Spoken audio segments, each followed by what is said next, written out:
নমস্কাৰ বন্ধুসকল, স্বাগতম জনাইছোঁ অনলাইন টুডে এটা নতুন ভিডিঅ'লৈ। খুবেই এটা বেয়া খবৰ আছে অসমবাসীৰ বাবে, গতিকে ভিডিঅ'টো চাই থাকিব শেষলৈকে। তেলচুৱাৰ জনপ্ৰিয় চৰিত্ৰ জিতেন মাষ্টৰ হিচাপে খ্যাত জিতুল ৰাজবংশীৰ অকাল মৃত্যু। হয় বন্ধুসকল, খুবেই এটা বেয়া খবৰ অসমবাসী ৰাইজৰ বাবে। জনপ্ৰিয় ইউটিউব চেনেল ভইচ আছামৰ যিটো তেলচুৱাৰ জনপ্ৰিয় চৰিত্ৰত জিতেন মাষ্টৰ হিচাপে খ্যাত জিতুল ৰাজবংশীৰ অকাল মৃত্যু হৈছে।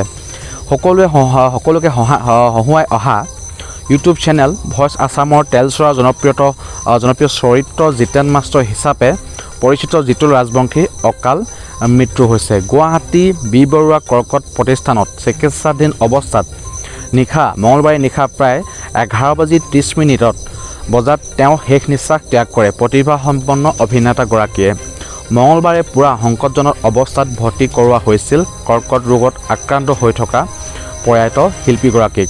মৃত্যুৰ সময়ত তেওঁৰ বয়স আছিল 26 বছৰ।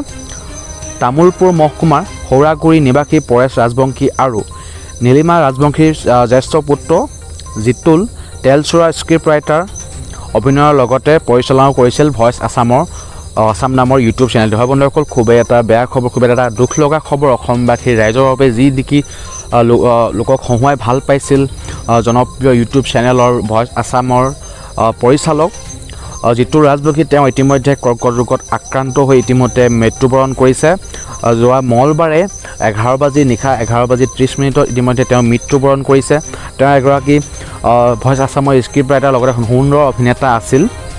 তেওঁ এগৰাকী শিল্পী হোৱাৰ উপৰিও স্নাতক ডিগ্ৰীধাৰী আৰু এগৰাকী টেট শিক্ষকো আছিল। তেওঁৰ মৃত্যু শোকত ভাগি পৰিছে পৰিয়াল, আত্মীয় স্বজন আৰু ভইচ আছামৰ শিল্পীসকল।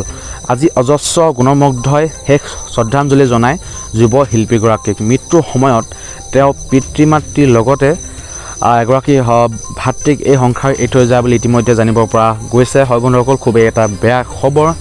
যি নেকি লোকক হহুৱাই ভাল পাইছিল, লোকক আমোদ দি ভাল পাইছিল, তেওঁ ইতিমধ্যে কৰ্কট ৰোগত আক্ৰান্ত হৈ ইতিমধ্যে মৃত্যুবৰণ কৰিছে। তেওঁ মৃত্যুৰ সময়ত তেওঁৰ বয়স আছিল 26 বছৰ। তেওঁৰ ঘৰ আছিলে তামোলপুৰ মহকুমা সৌৰাগুৰি তেওঁৰ ঘৰ আছিল। ইতিমধ্যে তেওঁৰ মৃত্যু হৈছে আৰু মৃত্যুৰ সময়ত তেওঁ এগৰাকী পিতৃ মাতৃৰ লগতে এগৰাকী ভাতৃক এই সংসাৰ এৰি থৈ যায় বুলি ইতিমধ্যে জানিব পৰা গৈছে।